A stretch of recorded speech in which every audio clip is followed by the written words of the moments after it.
I did summer, I did autumn/fall, and I did winter. And I can't believe that it is finally time to talk about the 6 movies that I want to prioritise watching right here on my channel in spring. Like, where has that time gone? Like, originally I started this mini-series because I found out that some of you genuinely like watching the movies that I review along with me. So it gave me a way to be like, here's some things that I know for definite are going to be featured over the next 3 months. So it's time to find out what 6 movies I have finally picked to watch across March, April, and May. If you're new here, I go by Hordes, and if you're not new, welcome back. I talk about horror movies here on my channel on Mondays and Fridays, so if that sounds like something you might be interested in, maybe think about hitting that subscribe button and joining the Horde. But without further ado, the 6 movies that you can expect to see across my channel in the next 3 months. Lamb from 2021 is a fantasy horror. In rural Iceland, a childless couple discover a strange and unusual newborn in their sheep barn. They decide to raise her as their own, but sinister forces are determined to return the creature to the wilderness that birthed her. When you think of spring, you tend to think of things like chickens and eggs and bunnies and sheep, but I couldn't find a movie about a massive chicken that I hadn't already seen, and believe me, there's a couple of them out there. So I decided to go with something that was a little bit more mainstream and accessible. So if you are expecting a movie about a giant bunny, just know, I've kind of got some plans coming out around Easter, so I haven't forgotten about giant bunnies. So I decided to go with sheep. Now, A24 tends to be very hit or miss with me. Like, they either go so outhouse that it is completely out of my comfort zone, or it's fine and it's enjoyable for the most part.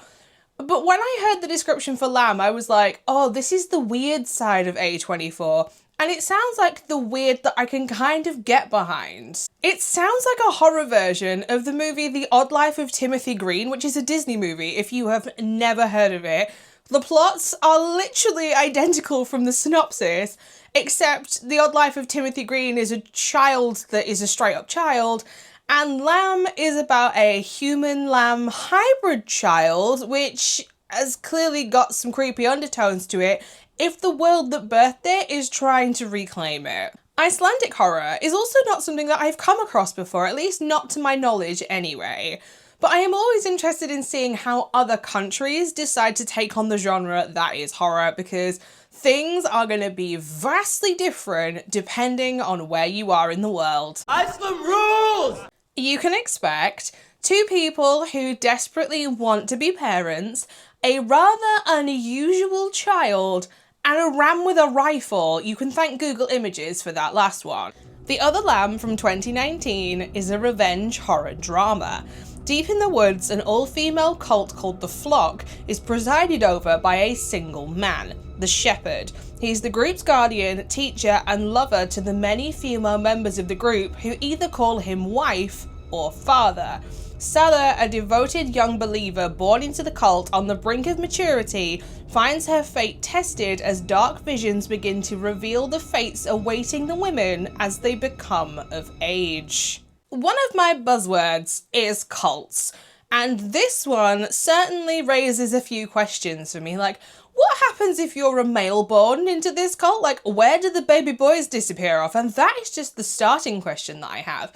Cults are a strange thing, and imagine being in a cult where everybody is married to the same guy or is half siblings. This is what I mean when I say I have so many questions about this movie. Like, this is a polygamist cult that has a certain branch of the Mormon church absolutely shaking. Like, this is a coming-of-age story with extreme circumstances. Like, when else would you ever come across this kind of situation?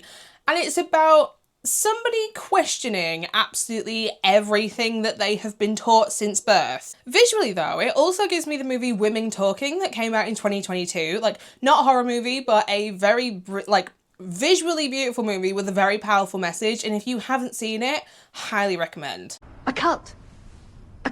Our family joined a cult. You can expect an all-female cult, a single man known as a shepherd or the ram, and a girl born into this extreme cult who is about to question absolutely everything. Lumberjack Man from 2015 is a slasher horror comedy.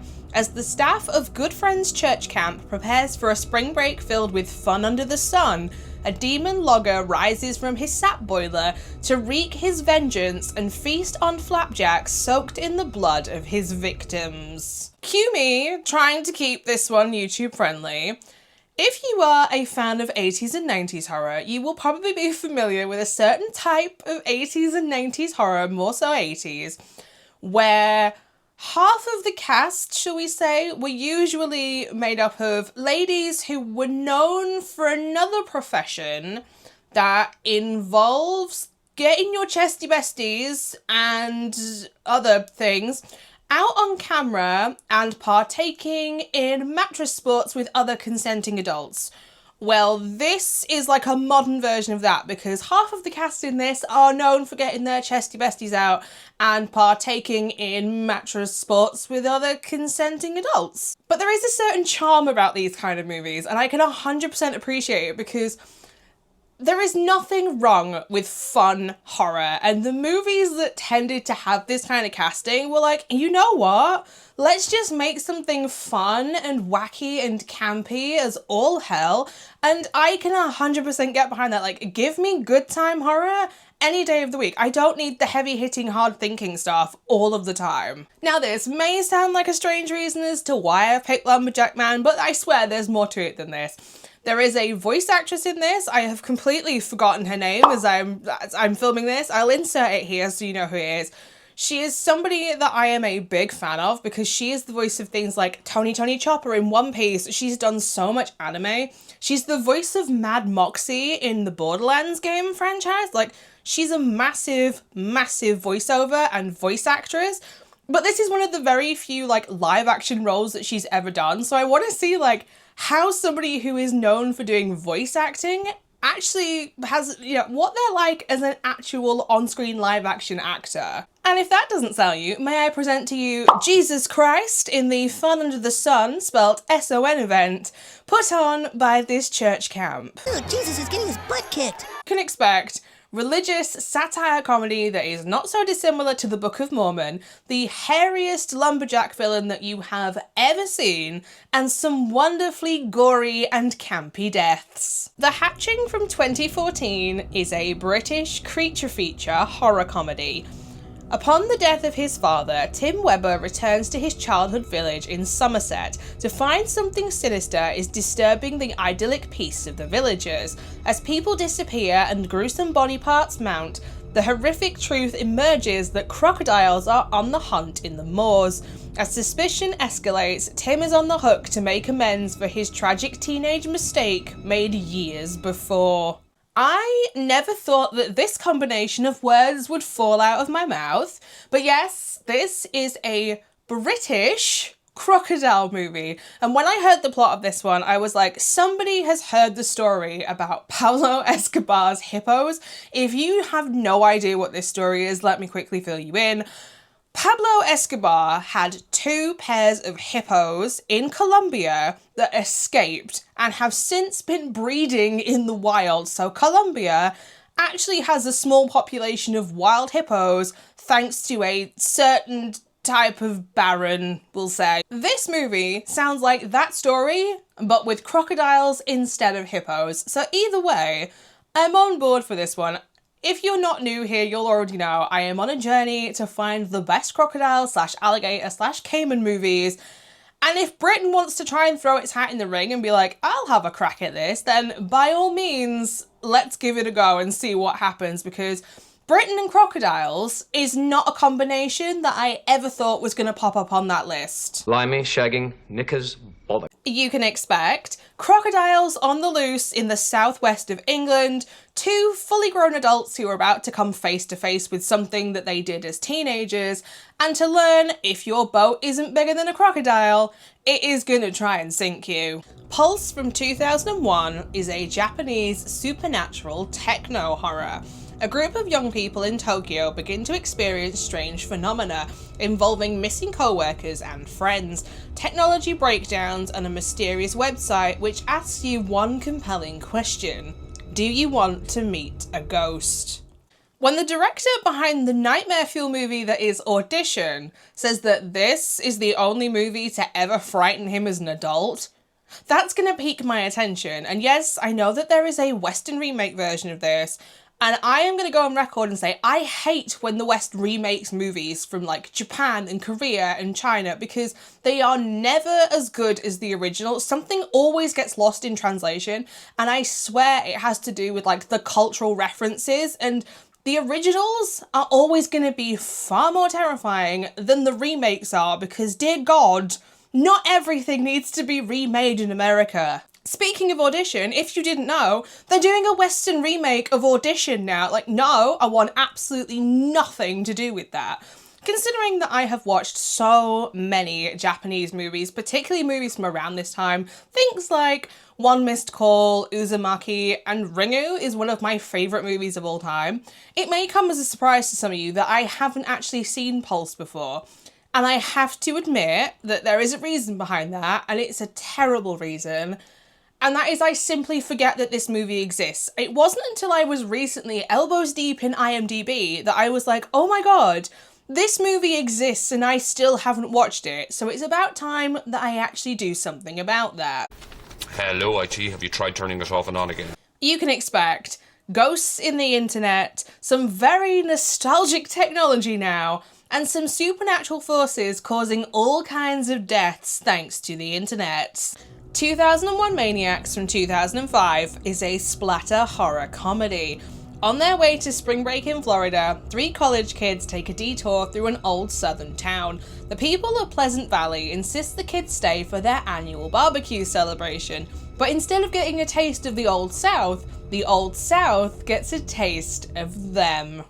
I have been recommended this movie quite a few times here on my channel, but I was just waiting for the right moment to finally get around to this one. I mean, it's got spring break in the synopsis, so what a better time to bring this one out. But every time that this has appeared in my recommendations, it is normally accompanied with something along the lines of, Hordes, you really like weird horror comedies, and Hordes, you really like cannibal movies. And I can't dispute either of those sentences. In fact, I'm quite a fan of both of them, especially if you know how much I love the movie that is Trailer Park of Terror from 2007. And it's giving me that, but if you ramped everything up to 200%. But if I wasn't already sold, I then saw somebody online describe this movie as a brutal horror comedy that not many people are going to be able to stomach, and to my twisted little brain that went, oh good sir, challenge accepted, time for some barbecue. Somebody grab the slaw! It ain't no barbecue without coleslaw! You can expect one hell of a barbecue, some good old southern hospitality, and Robert Englund doing what he does best, playing a psychopath in a yellow plaid waistcoat. So there you have it, the 6 horror movies that you can expect to see across my channel in March, April and May. And if you would like to, please feel free to fill my comment section with recommendations of horror movies that you think would work for summer, autumn or even winter, because I am always on the lookout for new recommendations. If you would like to know where else you can find me, I am also over on Instagram and Letterboxd at HordesOfHorror, where I post every single horror movie that I watch, not just the ones that I talk about here on YouTube. But speaking of YouTube, I'll be back on Monday with a hefty video that I have had in the works for a couple of weeks. Back at the start of February, I asked if anybody would be interested in a list of movies that are coming out throughout 2025 that I have heard absolutely nobody else talk about. And the response was overwhelmingly positive. So on Monday, I'm talking about 12 up-and-coming horror releases that I have heard nobody else talk about. So until next time, bye.